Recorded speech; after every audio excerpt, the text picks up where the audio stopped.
नमस्कार YouTube family, खूप खूप स्वागत आहे आपलं सर्वांचं शर्वरीज किचनमध्ये. धाडस करत राहायचं, जिंकलो तर आनंद आणि हारलो तर अनुभव नक्कीच मिळतो बरं का. आवडलं असेल तर लाईक आणि सबस्क्राईब करायला मात्र विसरू नका.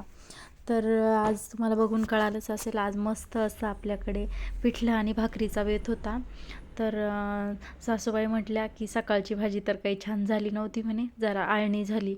मग म्हणलं चला मस्त काहीतरी झणझणीत करू.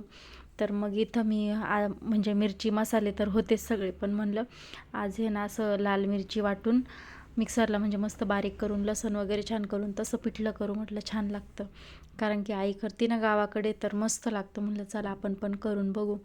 त्यासाठी मी इथं मिरच्या वगैरे बारीक करून घेतल्या, लसूण ते, आणि एक मोठ्या आकाराचा कांदा घेऊन कट करून घेतला.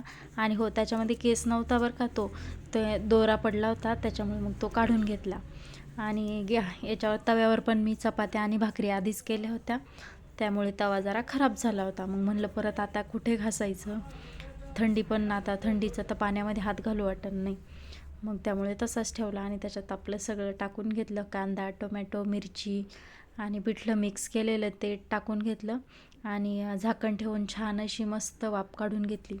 आणि हो, मीठ पण मी पिठामध्येच टाकलं होतं मिक्स करायच्या वेळेस.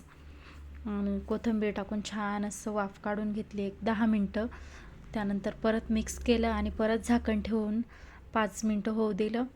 आणि मग मस्त असं तयार झालेलं आहे आपलं पिठलं भाकरी. तर चला मंडळी, या जेवायला. नमस्कार, जय महाराष्ट्र.